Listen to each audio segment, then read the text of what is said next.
She was 7 months pregnant, standing in her own home, holding divorce papers she had never asked for, with $342 in her bank account. Her husband was in a hotel suite across town with another woman. His mother had quietly purchased her attorney's law firm 6 weeks earlier. Her medical records had been requested without her consent. And the prenuptial agreement she had signed 8 years ago in good faith contained a single clause on page 47 that had just frozen every account with her name on it. She had nothing, except the one thing they had all forgotten about: her mind.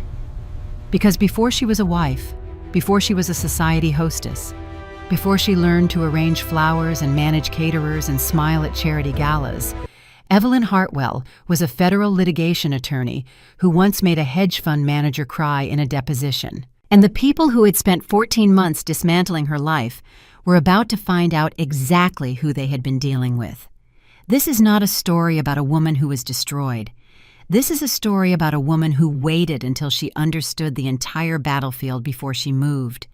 Stay with us, because the moment she fights back will be the most satisfying thing you hear all week. Lesson statement. The most dangerous person in any room is not the loudest one. It is the one who has been quietly paying attention. Story value and meaning. This story is for every woman who has ever made herself smaller to fit inside someone else's life. For every person who has been counted out at the exact moment they were getting started. Evelyn's journey reminds us that losing everything on the outside does not mean losing yourself, and that the version of you that you set aside for someone else's comfort is still there, waiting, ready, and more capable than you remember. The real victory in this story is not the legal settlement or the collapsed empire. It is the moment Evelyn stopped reacting and started deciding. That moment is available to all of us, in our own lives, in our own ways, on our own Tuesday. If this story stayed with you, if any part of Evelyn's fight felt familiar, or if you simply love a story where the right person wins in the end, take 1 second right now and hit that like button. It costs you nothing, and it tells us that stories like this one matter to you. Drop a comment and tell us, at what moment did you know Evelyn was going to win? We read every single one. Share this with one person in your life who needs to hear a story about starting over and getting it right. You never know who is sitting in their own $342 moment and needs to be reminded that the Wednesday always comes. And if you are new here, subscribe to this channel and ring the notification bell, because we bring you stories like this one every week. Stories about real strength, real stakes, and the kind of endings that remind you why it is always worth fighting for yourself. We will see you in the next one. The nursery smelled like fresh paint and lavender. Evelyn Hartwell stood in the doorway of the room she had spent 3 months designing, one hand resting on the doorframe, the other pressed flat against the curve of her 7-month belly. The walls were a soft sage green. The crib was white oak, ordered from a small craftsman in Vermont who had a 6-week waiting list. The mobile above it was made of tiny hand-painted wooden birds, each one a different species that actually lived in Connecticut: a cardinal, a blue jay, a chickadee, a small, fierce-looking hawk that the craftsman had thrown in as a bonus. She had chosen every single detail herself. Carter had said, during the one conversation about the nursery he had stayed present for, that she should just hire a decorator, that it would be easier, that she had enough on her plate. Evelyn had smiled and said she wanted to do it herself. What she had not said was that she needed to do it herself. That somewhere in the exhausting, nauseating, breathtaking experience of growing a human being, the nursery had become the one thing in her life that was entirely, uncomplicatedly hers. She was 34 years old. She had graduated second in her class at Georgetown Law. She had spent 4 years as a litigation associate at one of the most respected firms in New York, where she had made a partner-track hedge fund manager cry during a deposition over a real estate fraud case. She had been, by every professional measure, formidable. Then she had met Carter Hartwell at a charity auction, and somewhere between the champagne and the paddle raising, and the way he looked at her like she was the only person in a room full of beautiful people. She had made a choice. She had chosen him. She had chosen this life. The Connecticut estate, the charity boards, the careful, gracious management of a household that ran like a small corporation. She did not regret it. She wanted to be clear about that, even in her own internal accounting. She had loved Carter. She had loved the life they were building. She had simply, somewhere along the way, stopped being Evelyn the attorney and become Evelyn the wife. And the transition had been so gradual, so cushioned by comfort and affection and the genuine belief that she was happy, that she had not noticed how much of herself she had quietly set aside. Her phone buzzed on the windowsill. It was her best friend, Lauren. She answered on the second ring. "Tell me you're not reorganizing the nursery again," Lauren said, without preamble. "I'm not reorganizing. I'm evaluating. Evelyn, the mobile has been moved 4 times. The light hits it differently at different times of day. I'm doing research." Lauren's laugh was loud and completely unself-conscious, the kind of laugh that startled strangers in restaurants. "You are a menace. How are you feeling?" Real answer, not the fine you give your mother-in-law. Evelyn smiled and lowered herself carefully into the rocking chair by the window. Outside, the October lawn was going gold at the edges, the maples along the drive just beginning to turn. Honestly, big and tired and weirdly peaceful, which I know sounds insane, given everything. Everything meaning the fact that your husband has been working late approximately 400 nights in a row? He's closing a deal. He's always closing a deal. Lauren, I know, not my marriage. A pause, and then more gently, I just miss you, the real you. The one who once filed a legal brief at 2 in the morning and then came over and ate an entire pizza with me while explaining why the opposing counsel was an idiot. Evelyn laughed, despite herself. I still think about that case. Come over this week. Bring your gigantic belly and your galaxy brain, and let me feed you something that isn't catered. Bishop. Deal, Evelyn said. She hung up and sat for a moment in the quiet, her hand moving in slow circles over her stomach. The baby shifted, a rolling, unmistakable presence that never failed to stop her breath. Hey, you, she said softly. We're going to be okay, whatever okay looks like. She didn't know then that she was already right. She didn't know that okay was going to look like minting she could have predicted. Her phone buzzed again. A text this time from Carter. Working late again. Don't wait up. Big day tomorrow. She read it twice, set the phone face down on the armrest of the rocking chair, looked at the cardinal on the mobile, some small, quiet, lawyer-trained part of her brain that she had been ignoring for months, filed the text away without comment. She went to bed alone. Carter came home at 2:17 in the morning. She knew because she heard the garage door. She did not get up. She lay in the dark and listened to the sounds of the house settling around her husband's return.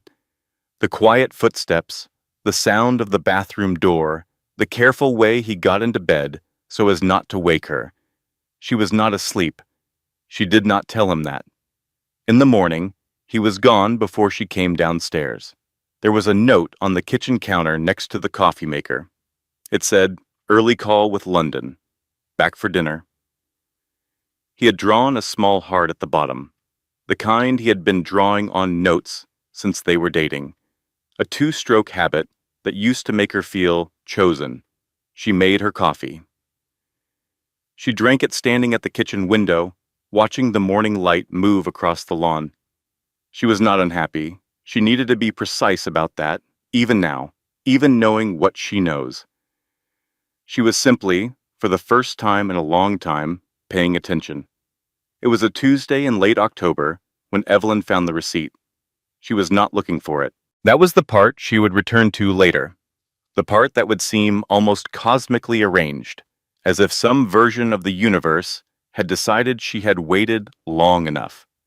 She was not searching through his pockets, not suspicious in any active or deliberate way. She was simply taking Carter's gray cashmere coat to the dry cleaner because he had asked her to, because the charity gala was on Saturday and he wanted it cleaned, and she was being a good and organized wife.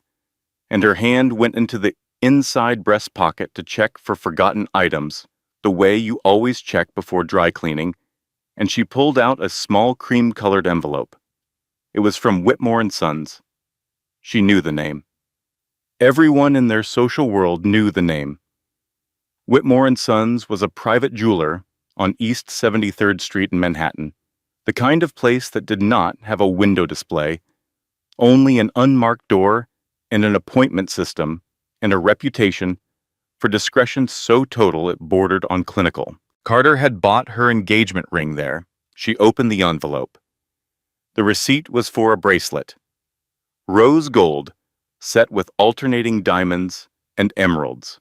Custom order, hand engraved on the clasp. The engraving read, "Every Tuesday. Yours, C." The total was $42,000. Evelyn stood in the front hallway of her house for a very long moment. The coat was still in her hands. Outside, a car drove slowly past on the private drive, its tires making a soft sound on the damp asphalt. Her anniversary was in June. It was October. She thought, with the very front part of her brain, the part that was still trying to be reasonable. Maybe it was an early Christmas gift. Maybe it was something he had commissioned for her, and the engraving was a private joke she was not placing right now. Maybe every Tuesday meant something she was not currently remembering. The back part of her brain, the part that had once made a hedge fund manager cry, said nothing. It simply began, quietly and without drama, to work. She put the coat down on the hall bench. She went upstairs to Carter's home office. She knew his secondary email password because she had set up the account for him 3 years ago when his primary work account had been hacked and the IT department needed a backup on file. She had set it up herself, chosen the password herself, and written it on a piece of paper that was still in the top drawer of her own desk, because Carter was, for all his professional brilliance, genuinely helpless with technology. She sat down at his desk. She opened the browser. She typed in the email address and the password. The inbox loaded. There were 14 months of emails from a sender listed only as SB. Evelyn did not read them all at once. She read the first one, which was dated 14 months ago and was warm and professional and could have been innocent. She read the third one, which was warmer. She read the ninth one, which was not professional and could not have been innocent. She scrolled to the most recent, sent 4 days ago. It said, "Tuesday can't come fast enough. Suite's already booked. I've been thinking about you every minute of every terrible board meeting. Also, I think your mother suspects something. Be careful. Love you, S." There was a photo attached. Evelyn closed the browser. She sat in her husband's office chair for 11 minutes. She knew it was 11 minutes because she was watching the clock on his desk. The antique brass one his father had given him, and she counted every minute with the focused, documentary precision of a woman who had spent years in courtrooms where time was evidence. Then she picked up her phone and called her brother. James Whitfield answered on the second ring. He always answered on the second ring. It was one of his FBI habits, the ones that had never entirely left him even after he moved to private security consulting. "Ev, what's wrong?" It was not a question. It never was with James. "I need you to come to Connecticut," she said. Her voice was very steady. She would be proud of that later. "I need you to come tonight if you can. And I need you to bring your brain." A pause. "I'm on the 7 o'clock. She went downstairs and made dinner. She made Carter's favorite, roasted chicken with herbs from the garden, roasted potatoes, a green salad with the lemon dressing he liked. She set the table in the dining room. She lit the candles. She was, by the time Carter came through the door at 7:45, smelling faintly of a perfume that was not hers, completely composed. They ate dinner. Carter talked about the deal, about the London call, about his plans for the weekend after the gala. He was charming and warm and attentive in the way he sometimes was when he had been away from her for a while, as if her physical presence reminded him that he loved her. She watched him. She listened. She asked the right questions. After dinner, after Carter had gone upstairs, Evelyn cleared the table, washed the dishes by hand because the sound of it helped her think, and then she sat down at the kitchen table and waited for her brother. James arrived at 10:15. He came in through the back door with his own key, set his bag down without a word, looked at his sister's face, and said simply, "Tell me everything." She told him everything. James listened without interrupting. When she finished, he was quiet for a moment. Then, "You're an attorney, Ev. You know what you're entitled to. This is winnable." Evelyn almost smiled. "I know," she said. "I'm not afraid." She believed it when she said it. She had no idea yet how thoroughly, how systematically, how almost admirably she was about to be proven wrong.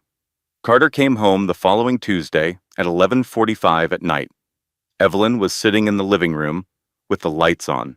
She had sent James to the guest room an hour earlier, not because she wanted to be alone, but because what was about to happen was between her and her husband, and whatever else she was not the kind of woman who needed a witness to her own life.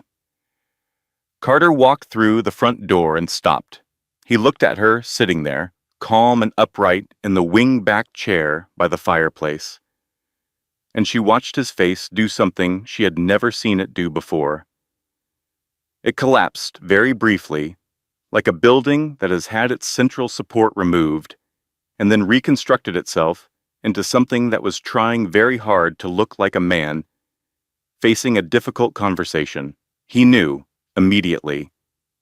She did not know how, but he knew. "Evelyn," he started. "Don't," she said. Her voice was quiet and even. "Don't do the script. I've read the emails, Carter. All 14 months of them. I know her name. I know what she calls you. I know about Suite 28 at the Carlisle. And I know about the bracelet. Every Tuesday.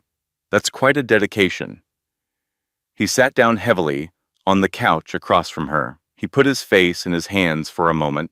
Then he looked up, and she saw something she had not expected, genuine shame, not the performance of shame, the real thing. "I'm sorry," he said. "I know you are," she said. "I also know it doesn't change anything. Evelyn, if we could just talk, if we could begin. I think we should take some time apart," she said. The words landed strangely, because they were his words, the ones she had anticipated him saying, and she had decided to say them first. She watched him recognize this, watched something shift behind his eyes. "I think," he said slowly, "that's probably right." She went to bed. He slept in the guest room. In the morning, he was gone before she came downstairs again. 3 days later, Evelyn sat across from her attorney in a glass-walled conference room in Hartford and watched the woman's face do something very careful and very controlled that nevertheless communicated something catastrophic.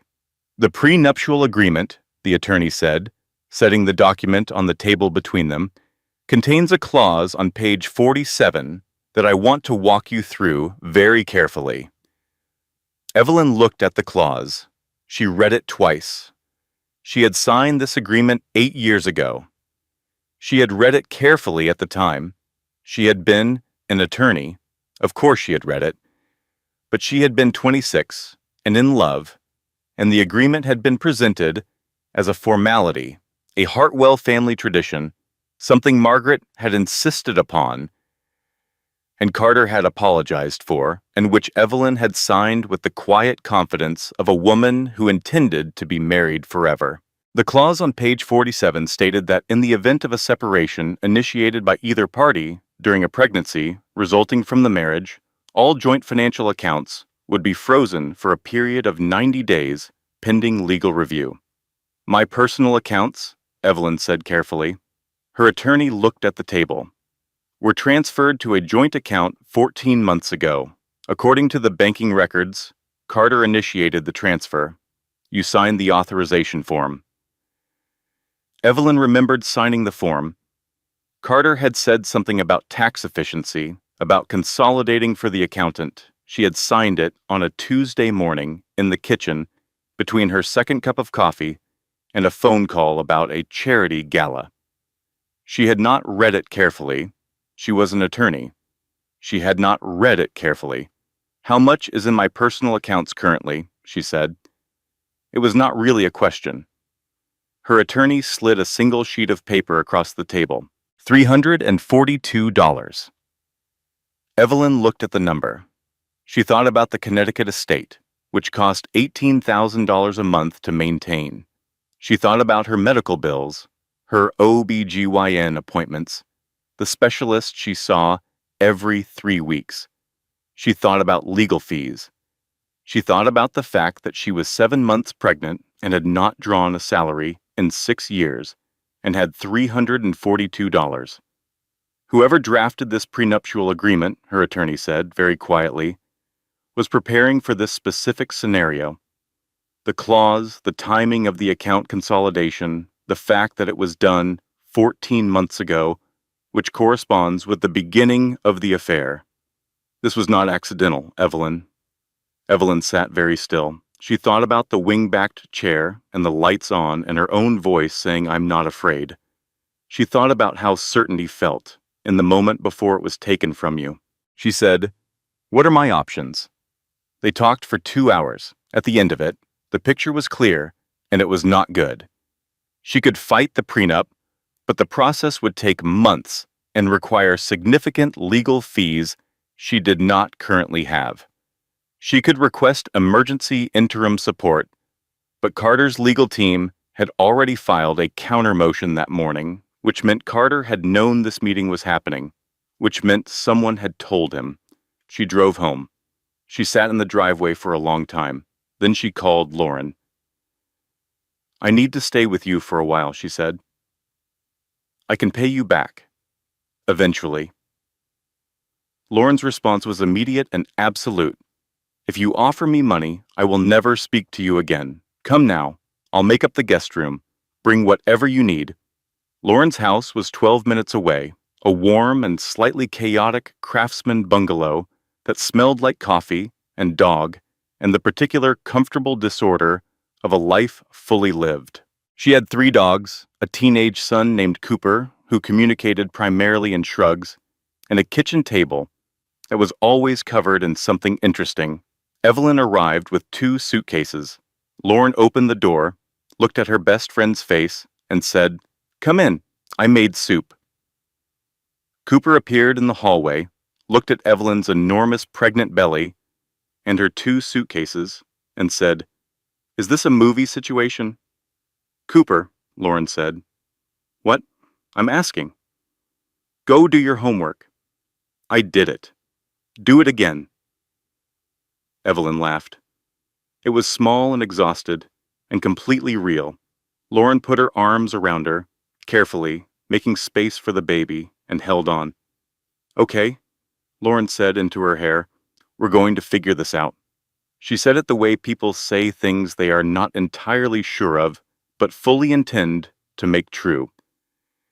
James arrived 2 days later, driving up from D.C. in his own car, because he had decided, without being asked, that he was staying for a while. He set up a workspace at Lauren's kitchen table, which Lauren cleared of its existing archaeology with cheerful efficiency, and within 48 hours had compiled more information about Hartwell Industries than most of Carter's own board members possessed. Evelyn sat across from him on a Thursday morning, her hands wrapped around a mug of decaf, and listened. "The Hartwell Foundation," James began, setting a printed document in front of her, donated $1.8 million to a land preservation trust in Virginia 18 months ago. The Virginia Greenway Conservation Alliance, registered nonprofit, legitimate on paper. I know about the donation, Evelyn said. Carter mentioned it at the foundation board meeting. Environmental philanthropy, good optics. The land they were preserving, James said, was sold 6 weeks later to a shell company registered in Delaware. Shell company exists, on paper only, no physical address, no employees. The assets were transferred from the shell company to a second entity registered in the Cayman Islands. Evelyn set down her mug. $22 million, James said. The foundation donated 1.8. The land sold for 22. The difference represents the appreciated value of land that had been quietly rezoned for commercial development 3 months before the donation, which means someone knew about the rezoning before it was public record, which means someone had either access to or influence over the County Planning Commission. That's fraud, Evelyn said. That is absolutely fraud, federal, because it involves a registered nonprofit and interstate financial transfers. Lauren appeared in the doorway with a plate of toast. She set it on the table, looked at the documents, and said, "Should I not be hearing this?" "You're fine," James said, taking a piece of toast without looking up. "Okay," continuing to not hear anything. She retreated to the living room. Evelyn looked at her brother. "This is Carter. This is the Hartwell family structure. Carter's name is on the foundation board, yes, but the donation was authorized by the board chair." He slid another document across the table. Margaret Hartwell. Board chair. Sole signatory authority on donations exceeding $1 million, a provision she had installed in the foundation bylaws 4 years ago. "Margaret," Evelyn said. "Margaret," James confirmed. Evelyn was quiet for a moment. She thought about her mother-in-law. The perfect posture, the cutting observations delivered with the smile of a woman who had never in her life said anything she did not intend. The way she had looked at Evelyn at the wedding, a look that Evelyn had interpreted at the time as the complex emotion of a mother releasing her son, and which she now understood with the clarity of distance as assessment, as someone calculating the dimensions of an obstacle. And then, "James, how long have you been looking at Margaret?" "Since you called me from Carter's office." She blinked. "That was 2 weeks ago." "I know. What else?" He reached into the folder and produced a single sheet of paper. It was an employment contract. Serena Blake, hired as Chief Financial Officer of Hartwell Industries 14 months ago. Standard compensation package. And at the bottom, a supplemental compensation agreement signed not by Hartwell Industries, but by Margaret Hartwell personally, paying an additional $8,000 per month directly from Margaret's private accounts, for 2 full years before Serena was hired. Evelyn read the dates 3 times. Margaret was paying Serena Blake before she worked for the company, Evelyn said, for 24 months, during which time Serena was working at a competing firm where she had access to proprietary deal flow information. The room was very quiet. She didn't just know about the affair, Evelyn said. She arranged it. James said nothing. He didn't have to.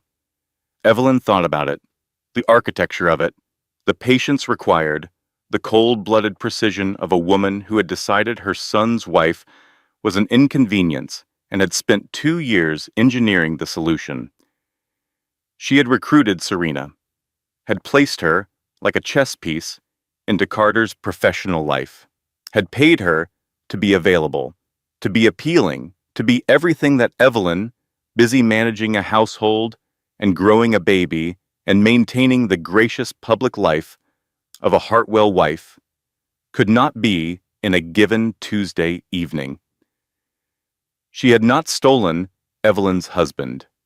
She had ordered a replacement. She needed me gone, Evelyn said slowly. Not just for Carter, for the company. I never signed over board observer rights. Carter asked me 3 times in the last 4 years, and I said no, each time because it felt wrong, and I couldn't explain why. Margaret needed someone in that seat who would say yes. That's my read, James said. Lauren's voice floated in from the living room. I'm still not hearing anything, but I would like the record to reflect that this woman is a supervillain. Lauren, Evelyn said. Noted, and still not hearing it. Evelyn looked at her brother. The anger she felt was not hot. It was cold and very clean, the kind that does not make you shake, but makes you precise. She had felt it once before, in a courtroom, when opposing counsel introduced evidence she knew had been fabricated, and the anger had not rattled her. It had sharpened her. What do we do with this? She said. It was not a question. It was the beginning of a plan. James almost smiled. Now you sound like yourself. They worked until 2 in the morning. The foundation fraud, the shell company, the Cayman transfer, a pattern of conduct that, if documented correctly, constituted wire fraud, tax fraud, and potentially racketeering. They did not have everything yet, but they had enough to know where to look. Evelyn went to bed at 2:15, feeling, for the first time since the receipt in the coat pocket, like something other than a woman, things were happening to. She was wrong to feel safe. She would understand that soon. Monday began with a phone call from a blocked number. Evelyn answered it in Lauren's kitchen at 7:45 in the morning. Cooper still asleep upstairs, Lauren in the shower, James on a call in the backyard. The voice on the other end was a woman's, professional and brisk, the office of Hartwell Industries legal counsel. Calling to inform Evelyn that a petition for emergency custody determination had been filed in Hartford Family Court that morning, requesting that primary physical custody of the unborn child be awarded to Carter Hartwell, pending a formal custody evaluation. The grounds cited were Evelyn's current living situation, described in the filing as unstable and unsuitable for a newborn. The filing included photographs of Lauren's house, photographs taken from the street, within the last week. It included a sworn statement from a physician, not Evelyn's physician, a doctor whose name she did not recognize, stating that Evelyn had displayed signs of emotional instability and erratic behavior at a charity event 6 weeks ago. It included a character statement from Margaret Hartwell. Evelyn ended the call. She sat down at the kitchen table. Lauren came downstairs in a bathrobe, hair still wet, and took one look at her friend's face. What happened? Evelyn told her. Lauren sat down across from her. She did not say anything for a moment. Then, they photographed my house. Yes, they photographed my house and called it unsuitable. That appears to be the argument, yes? Lauren looked at the table. Then she looked up with an expression Evelyn had seen on her face once before, when Cooper's third-grade teacher had made a comment about his reading level that Lauren had found both inaccurate and condescending. I am going to need a moment, Lauren said, to not say what I am currently thinking. Take your time? Okay. A breath. Okay. What do we do? Before Evelyn could answer, her phone rang again. This time it was Dr. Collins, her OB-GYN, calling from her personal cell, which she had never done before. Evelyn, I need you to know something immediately. Dr. Collins' voice was controlled, but not entirely. My office received a formal records request this morning for your complete medical history, going back 6 years. The request was not made by your husband's attorneys. It was made under the signature of Margaret Hartwell, citing a provision I have never seen invoked in 20 years of practice, something about family health oversight in cases of prenatal concern. I refused the request. It was not legitimate. But Evelyn, I want you to understand what this means. They're building a case that I'm mentally unfit, Evelyn said. A pause. That is my read, yes. Evelyn thanked her and hung up. She sat very still. James came in from the backyard, looked at both of them, and said, "What?" They told him. He sat down. He was quiet for exactly 30 seconds, which for James was a long time. Then, the custody filing is designed to do two things. It creates a public record of concern about your stability, which poisons the well for any future custody proceeding, and it forces you to spend legal resources on defense rather than offense. It's a resource drain and a narrative weapon simultaneously. "I know," Evelyn said. "You need a new attorney. Today." "I know that too." She spent Tuesday on the phone. She called 4 attorneys. 2 were unavailable. 1 cited a conflict. The 4th, a woman named Sandra Reeves, who had been 3 years behind Evelyn at Georgetown and was now a family law partner in Hartford, agreed to take the call and, after 45 minutes, agreed to take the case. "I've seen this playbook before," Sandra said. "Not this elaborate, but the bones are familiar. They're trying to make you too busy, too scared, and too broke to be dangerous. We're going to make them regret that strategy." Evelyn felt something loosen slightly in her chest. Wednesday was the mediation. Sandra had arranged an emergency mediation session to address the custody filing, arguing that the filing was retaliatory and the grounds were fabricated. Carter's legal team had agreed to attend, which Sandra had said was a good sign, a willingness to negotiate. It was not a good sign. They arrived at the mediation center at 9 in the morning. Carter was already there, his legal team arranged around him like a wall. He met Evelyn's eyes, briefly, and then looked away, and she saw in that look something she could not entirely interpret. Discomfort, guilt, the specific misery of a man who is doing something he knows is wrong and has decided to do it anyway. The first hour went as expected. Arguments, counter-arguments, the careful procedural dance of family law. During the first recess, Sandra stepped out to take the call. She came back into the room 12 minutes later. She sat down. She put her pen on the table. She said, "Evelyn, I have to withdraw from your representation. Effective immediately. I've just been informed of a conflict of interest that I was not aware of when I took the case." The room went very quiet. "What conflict?" Evelyn said. "My firm. As of 6 weeks ago, my firm has a silent investment partner." Sandra said the name. Margaret Hartwell. Evelyn looked at Carter's legal team, 3 faces carefully arranged to display nothing at all. She looked at Carter. He was staring at the table. She looked at the mediator, a gray-haired man with reading glasses, and a patient expression that was beginning to register something other than patience. She stood up. "I'll be representing myself," she said. Her voice was completely level. "I am a licensed attorney in the state of Connecticut. I would like the record to note that my former counsel has just revealed a conflict of interest arising from an undisclosed financial relationship with the opposing party's family, established 6 weeks ago. I am requesting a formal investigation into this conflict and a continuance to a new date." The mediator looked at Carter's team, then at Evelyn.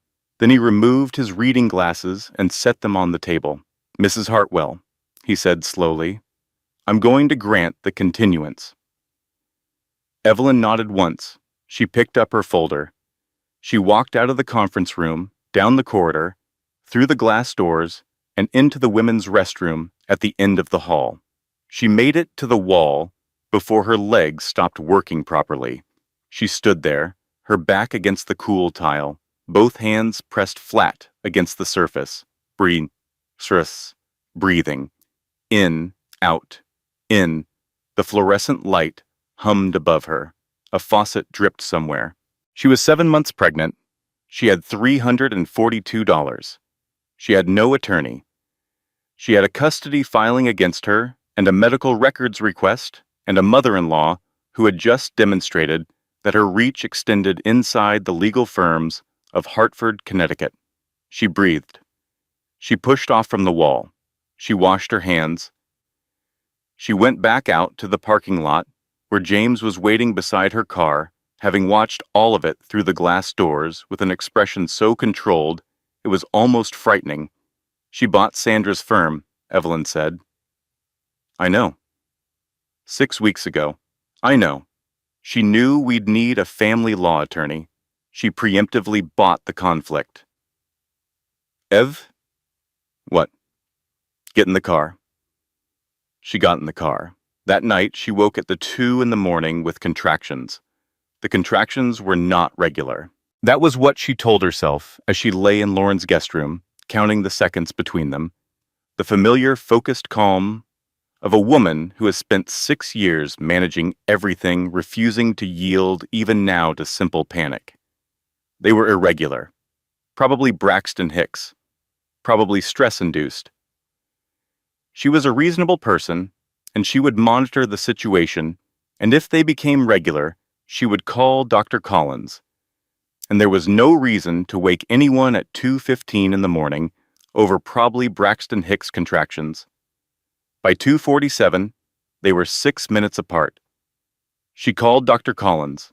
James drove her to the hospital. Lauren came because Lauren would not be told not to come. She put it very simply. Try to stop me. Go ahead. I'll wait. The ER at Hartford Hospital was harshly lit and smelled like industrial cleaner, and the particular anxiety of 100 waiting stories. A nurse took her back within 10 minutes, attached monitors, took her blood pressure, asked the standard questions with professional efficiency. The on-call OB came in, reviewed the readings, ordered an ultrasound. 47 minutes passed, during which Evelyn was alone in the room. She knew James and Lauren were in the waiting room. She knew they were 12 steps and a set of double doors away. But the room was very small, and the monitors were very loud, and the ultrasound screen, when the technician came in, showed her son's heartbeat in grainy black and white. 142 beats per minute, steady and completely indifferent to the chaos of his mother's life. And something about that steadiness broke something open in her. She cried, not the controlled, careful, private kind she had been managing since the receipt in the coat pocket. The ugly, voiceless kind, the kind that comes from somewhere below the part of you that manages things, the part that has been waiting patiently behind the competence and the planning and the righteous fury for its moment. The technician, a young woman named Meg, did not say anything.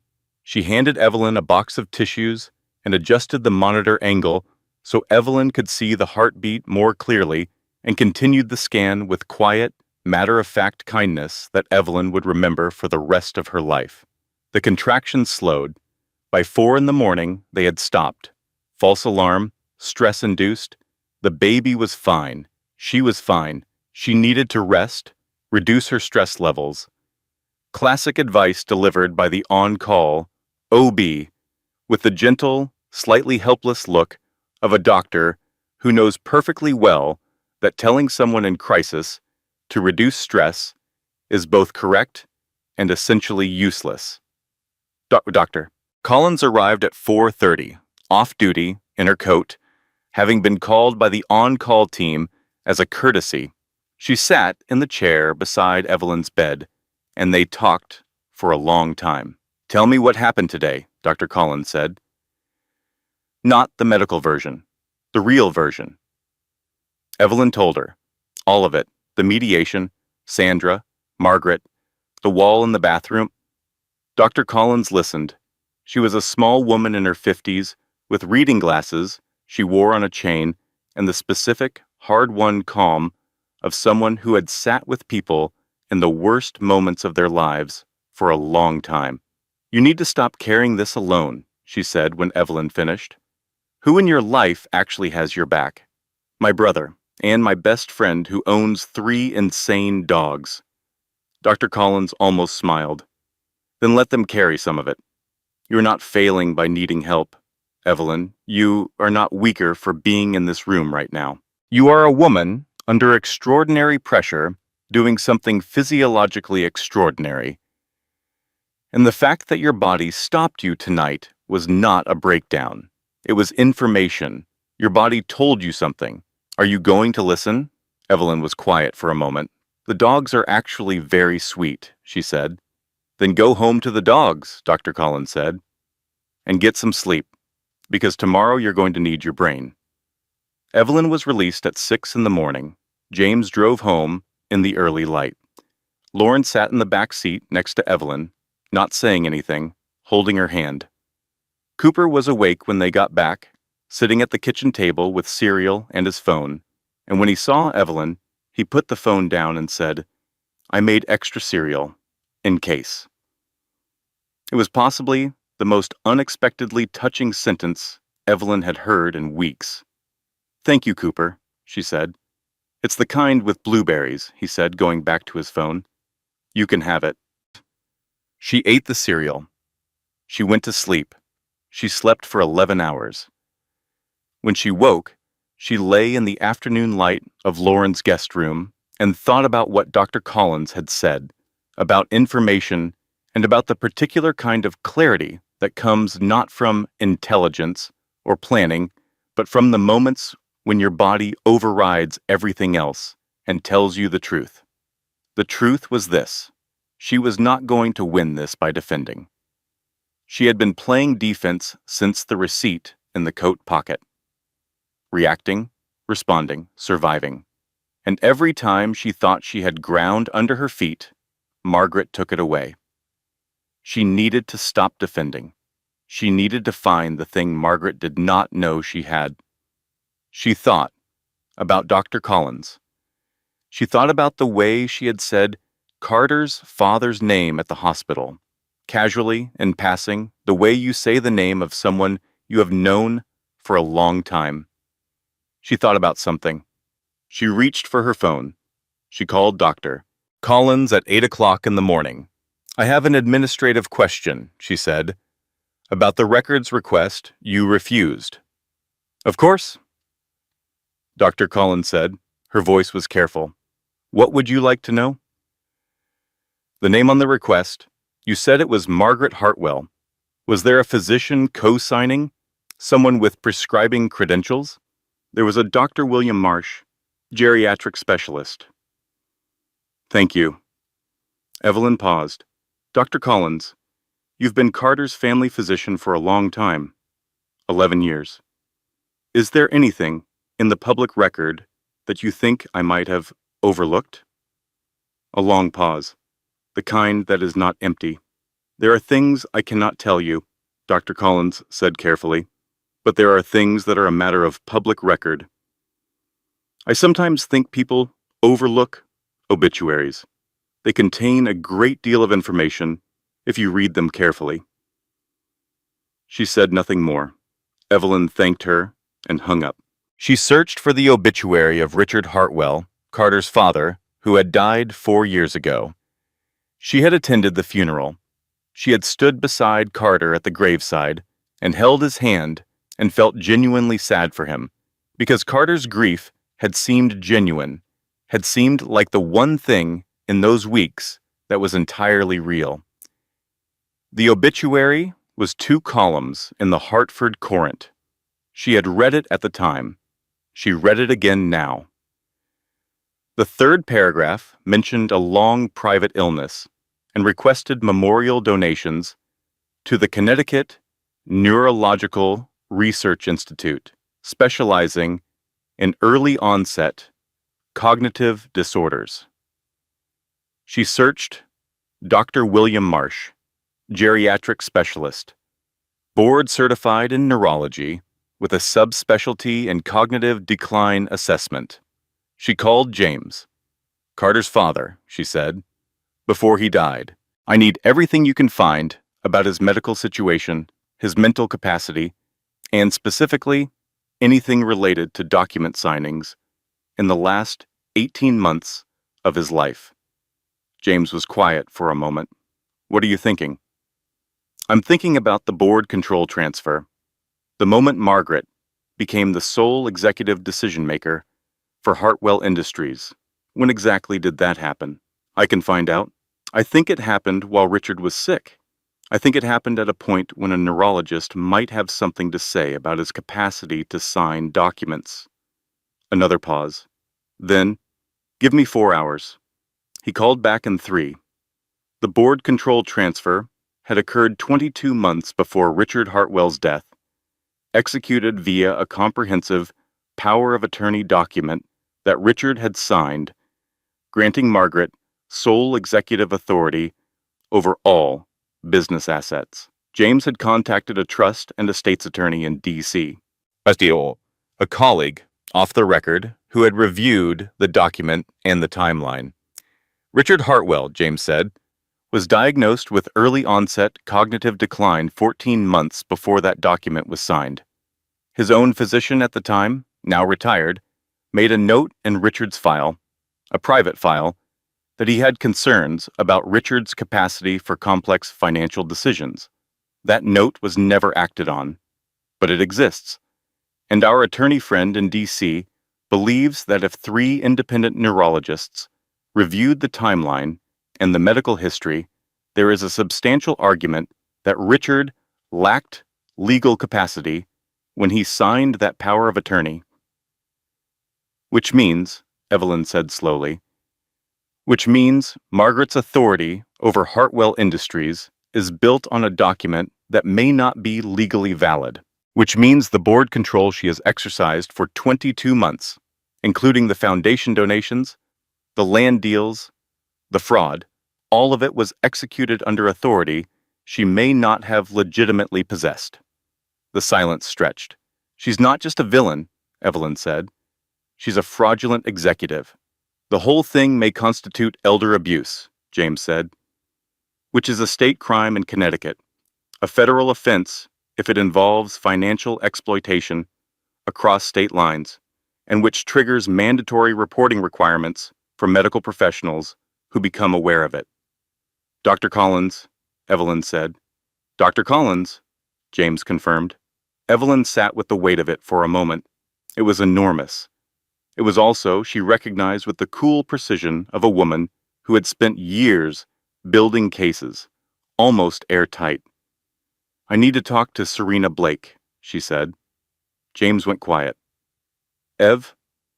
I know, but she has been in every board meeting for 14 months. She has seen everything Margaret has done.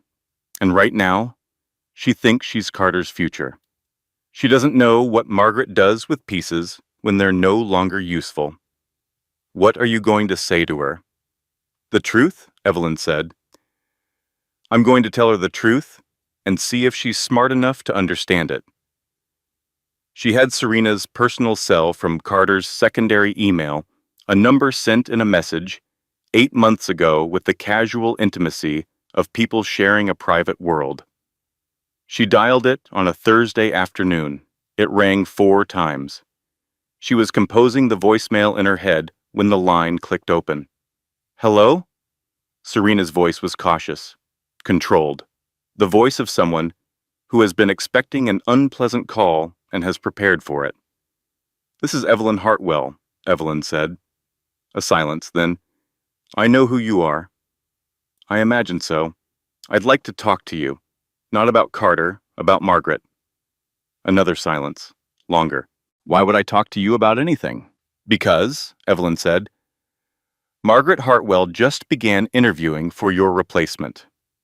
I have the correspondence. The candidate she's currently considering is a 29-year-old named Claire, who has a finance degree from Wharton, no prior relationship with Carter, and who will, unlike you, sign whatever Margaret puts in front of her without reading it. The silence this time was different. That's not possible, Serena said, but she said it the way people say things they have already begun to believe might be true. She did it to me, Evelyn said. She recruited you to do it. She found someone she could position, someone ambitious, someone who would see Carter and see possibility, and she placed you precisely where she needed you. I'm not calling to hurt you. I'm calling because she's doing it again, and I think you deserve to know before she makes you expendable. How do you know about Claire? I have a very good brother. A long pause. Evelyn waited. She told me, Serena said, very quietly, that you were difficult, that Carter was miserable. She showed me emails, messages that she said Carter had sent to a friend describing the marriage. I believed them. I thought I was helping him. She wrote them herself, Evelyn said. Or had someone write them? It's consistent with her method. Another long pause. The board meetings, Serena said, and her voice had shifted, was moving towards something like resolution. She runs them through Carter. Every decision, every vote, she feeds him the language in advance. He thinks it's advice. It's dictation. And the foundation, the Virginia land donation, I raised a concern about the accounting 6 months ago. She told me the numbers were correct and suggested that I might want to focus on my core responsibilities. Would you testify to that? Yes, Serena said. Then, with something that might have been rueful, she's already replacing me. What do I have to lose?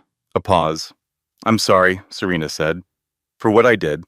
I didn't know the whole picture. That doesn't excuse it, but it's true. Evelyn was quiet for a moment. I know, she said. It was not absolution, but it was not nothing. After she hung up, she sat at Lauren's kitchen table and looked at her hands. Lauren appeared from the direction of the living room with a cup of tea she hadn't asked for and a look on her face that was trying to be neutral. I wasn't listening, she said. I was in the other room reading. Lauren, I may have heard some things. Lauren, she's going to testify? It appears so. Lauren sat down. She wrapped both hands around her own mug. Character development, she said quietly. For both of us, Evelyn said. Lauren looked at her. You knew she wasn't purely the villain. I knew Margaret needed someone who would say yes. Serena just didn't know she was the weapon. How are you so calm about this? Evelyn thought about it. I'm not calm, she said. I'm clear. They're different. James came in from the backyard a few minutes later. He took one look at both of them and said, She said yes. She said yes, Evelyn confirmed. James sat down. He put his hands flat on the table. Okay, he said. Then we file everything tomorrow. They filed on a Friday morning, 3 simultaneous legal actions. Time to land before the courthouse closed for the weekend, so that Carter's team would have the minimum possible time to respond before Monday. The first, a challenge to the prenuptial agreement, citing fraud in the inducement, specifically the clause on page 47, which Evelyn's new co-counsel, a trust litigation specialist James had located, argued had been deliberately obscured during the signing process and constituted a material misrepresentation. The second, a civil complaint against Margaret Hartwell personally, citing the Virginia land fraud, the elder abuse in the procurement of Richard Hartwell's power of attorney, and the deliberate interference with Evelyn's legal representation through the undisclosed purchase of Sandra Reeves's firm. The third, a formal referral to the Connecticut Attorney General's office and the Federal Department of Justice, filed by James in his capacity as a private citizen with evidence of financial crimes, including wire fraud, tax fraud, and the exploitation of a vulnerable adult. Serena's sworn affidavit was attached to all 3. The referral letter included the encrypted copies of the foundation documents, the shell company records, and the bank transfer records James had spent 2 weeks compiling. It also included the neurologist's assessment of Richard Hartwell's cognitive capacity, obtained legally from the retired physician's records through a process that had taken James 6 days and which Evelyn would not ask him to explain in detail. By Monday morning, the board of Hartwell Industries had been informed by their outside legal counsel that a federal investigation was a realistic possibility and that Margaret Hartwell's executive authority was the subject of a legal challenge. By Tuesday, 3 board members had contacted Evelyn's legal team, independently and without consulting each other, to offer cooperation. By Wednesday, Margaret's own attorney issued a statement that said, in 4 carefully constructed sentences, essentially nothing. Carter called on Wednesday evening. Evelyn almost did not answer. Then she did. "I need to tell you something," he said. He sounded like a man who had not slept in 4 days, which was probably accurate. "I didn't know about my father, about the power of attorney. She told me he agreed to everything. That it was his idea, the transition, the restructuring. I never questioned it because she's my mother, and I thought she was protecting the company for me." A long pause. "I should have questioned it." Evelyn said nothing. "I know that's not enough," Carter said. "I know I've said things that aren't enough. I just want you to know that I'm not going to fight you anymore. Whatever you need, the estate, the custody arrangement, whatever you and your attorneys say is fair, I'll sign it." "Why?" Evelyn said, not accusatory, genuinely asking. Another pause. "Because she's my mother," he said. "And she did this. And if I don't stop being her instrument, I'll spend my whole life being the thing she built instead of being my son's father." His voice cracked slightly on the last sentence. "He deserves a father, not a Hartwell piece." Evelyn thought about many things. "Shushum. Carter," she said finally, "get a therapist. A real one, not one Margaret recommends. And show up for your son. Everything else is paperwork." She hung up. Lauren was in the doorway. "How do you feel?" Lauren asked. Evelyn considered the question honestly. "Like something very heavy has been put down," she said. "And I'm not sure yet what I look like without it." "You look," Lauren said carefully, "like yourself. The Georgetown version. The federal court version." A pause. "The version that made that hedge fund guy cry." "That was a good deposition," Evelyn said. "It was a great deposition," Lauren said firmly. "Do you want soup?" "I want soup," Evelyn said. Margaret Hartwell resigned from the board of Hartwell Industries the following Monday, citing health concerns. The resignation was accepted unanimously. The Connecticut Attorney General's office opened a formal investigation. The federal referral was acknowledged by the Department of Justice in a letter that said only that the matter had been received and would be reviewed, which James said was exactly what you wanted such a letter to say. The prenuptial challenge was settled out of court within 3 weeks. Carter's attorneys, without Margaret directing them, moved efficiently and without combativeness toward resolution. The custody filing was withdrawn. The delivery was on a Tuesday. Evelyn had always known it would be a Tuesday. She did not say this to anyone because it sounded like magical thinking, and she was not a woman who indulged in magical thinking. But from the moment she had read that receipt, from the moment every Tuesday had become the organizing phrase of her undoing and then, somehow, of her rebuilding, she had known, with the irrational certainty of the body, that her son would choose a Tuesday to arrive. He did. 7 hours of labor. Dr. Collins was there. James was in the waiting room, having driven up from D.C. the night before for reasons he described as unrelated to any parental instinct whatsoever. Lauren was also in the waiting room, having brought snacks, a book she did not read, and Cooper, who sat with his phone and periodically asked if anything had happened yet. Oliver Richard Hartwell was born at 4:52 in the afternoon. 6 pounds, 11 ounces. A full head of dark hair. A face that was still doing the preliminary work of deciding what face it intended to be. the way newborns have.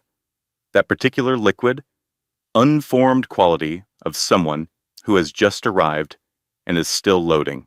He was the most beautiful thing Evelyn had ever seen. She lay in the hospital bed, Oliver on her chest, both of them doing the essential, ancient, wordless work of the first hour, and she understood with a simplicity that bypassed all the language she had spent her life accumulating that everything that had happened had led exactly here, and that here was correct.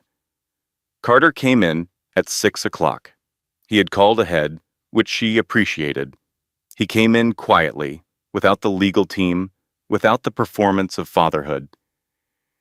He came into the way you enter a space that you are not sure you have the right to enter, and he stood at the foot of the bed and looked at his son. His face did something uncomplicated and real. "He's perfect," he said. His voice was low and slightly wrecked. "Yes," Evelyn said. "He is." Carter looked at her then. The look between them held everything: the damage, the loss, the long, strange road of the past months, and somewhere, underneath all of it, a new thing, fragile and not yet named, that was not love and not forgiveness, but was something workable. Something that could, with time and intention and the binding fact of a shared child, become a kind of partnership. "I'm going to do better," he said. "I know that doesn't fix anything." "No," she said. "But it's a place to start." He stayed for 20 minutes. He held Oliver for 7 of them, standing very still, the way large people hold newborns, with a careful, total concentration. Then he handed Oliver back, said good night to both of them, and left. The door closed. Evelyn looked down at her son. Oliver looked, with the unfocused, exploratory attention of the newborn, in the approximate direction of her face. "Hello," she said. "I'm your mother. I want to tell you a few things while you're too young to argue with me." Oliver made a small sound. "First, you come from complicated people, on both sides. Complicated is not the same as bad. Complicated means you'll have more to understand, and understanding things is a gift, even when it hurts." Oliver shifted slightly. "Second, the person who loves you most in any room is usually the quietest one. Pay attention to the quiet people." A small fist uncurled and then curled again. "Third, She paused. This one was harder. "I spent a lot of years making myself smaller to fit into a life that was built for someone else's comfort. I'm not going to tell you not to love people. Love people completely, but know who you are before you give yourself away. Know what you're worth. Know that you are not a piece to be placed. You are the player." Oliver appeared to consider this. The door opened, and Lauren appeared, having apparently reached the limit of her patience in the waiting room, which she had described to a nurse as more of a guideline than a rule. She came in and looked at Oliver with an expression of total, unguarded delight. "Oh," she said. "Oh, he's wonderful. Evelyn, he has your forehead." "He has Carter's chin," Evelyn said. "The forehead is better," Lauren said firmly. She sat down in the chair beside the bed and leaned forward to look more closely. "Hi, Oliver. I'm going to be your unofficial aunt. I have 3 dogs. You're going to love them. 2 of them are extremely well behaved, and 1 of them is a chaos agent, but we love him anyway because character is built through adversity." "Lauren," Evelyn said, "I'm preparing him for life. He's 2 hours old. Early education is important." James appeared in the doorway behind her. He looked at the baby with the expression of a man who has decided to feel nothing and is failing comprehensively. "He's healthy?" he asked. "Perfectly," Evelyn said. James nodded. He came in and stood for a moment, looking at his nephew with the careful, private intensity he brought to everything. Then he reached out one careful finger and touched the baby's hand, and Oliver's hand closed around it with the reflexive, total grip of the newborn, the grip that does not know yet about uncertainty or loss or the long, complicated road of being alive. James looked at his sister over the top of his nephew's head. "You did good, Ev," he said. She thought about the nursery floor, the $342, the bathroom wall in the mediation center, the hospital at 2 in the morning. She thought about Margaret and the prenup, and the attorney who had resigned, and the board that had folded, and the woman who had, against every assembled resource of a powerful family, simply refused to stop. "We did good," she said. Cooper appeared in the doorway. He looked at the baby. He looked at his mother, who was obviously about to cry. He looked at James, who was still standing with his finger held by a 6-pound, 11-ounce person. "So," Cooper said, "is this the part where everything works out?" "This is the part where everything starts," Evelyn said. Cooper considered this. "That's more accurate," he said, in the tone of someone who takes information seriously. "Also, I named one of Mom's dogs Oliver last week, so this is kind of awkward." "Cooper," Lauren said. "To be fair, I didn't know." "We will rename the dog," Lauren said firmly. "What if the dog has already bonded with the name?" "Cooper, I'm just raising the dog's perspective." Oliver made a small, definitive sound that might have been, in the charitable interpretation of his mother, laughter. It might have simply been a sound that newborns make. But Evelyn chose to interpret it as laughter because she was his mother and she had earned the right to choose. She looked at her son. She thought about what she had said to him in the quiet first hour, about knowing your worth, about being the player. She thought about the woman she had been in the nursery at the beginning, the one who had pressed her hand against the safe green wall and told a baby everything would be okay without knowing what okay would require. She had been right. She had simply underestimated the cost, and she had underestimated herself. 6 months later, she went back to law, not to a firm. She opened her own practice, a small one, 3 attorneys, including herself, working exclusively on cases involving financial fraud, elder abuse, and marital asset concealment. James handled investigative work on a consulting basis. The caseload built quickly. She was good at it. She had always been good at it. Oliver grew with the determined, enthusiastic efficiency of someone with a great deal of living to do. He had Carter's chin and Evelyn's forehead and Lauren's opinion of himself, which was to say, very high. He was easy with people and stubborn about naps and utterly fearless, which his mother thought was both wonderful and genuinely terrifying.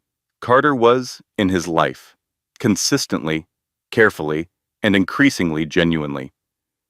The therapist he had hired was, by his own account, rigorous and unimpressed by Hartwell-style deflection, which Carter said with something that sounded almost like gratitude. He showed up for Oliver's milestones. He was learning, slowly, the difference between performing fatherhood and practicing it. Margaret's legal situation resolved slowly, the way large institutional failures do, in documents and settlements and the gradual dismantling of structures built over decades. She was not imprisoned. She was, in the end, diminished, which was perhaps more accurate. Serena Blake moved to Chicago. She sent a card when Oliver was born. It said, "Congratulations, and I mean it." Evelyn put it in Oliver's baby book. She was not entirely sure why. Perhaps because the story of his life should include all of its honest pieces, including the ones that were complicated. On the first Tuesday of March, 8 months after Oliver was born, Evelyn sat in her new office on the 6th floor of a building in Hartford, looked out the window at the early spring beginning to suggest itself in the trees, and thought about everything that word now meant to her. Not every Tuesday at the Carlisle, every Tuesday she had spent rebuilding, every Tuesday she had shown up, every Tuesday she had been, in some small or large way, more herself than she had been the Tuesday before.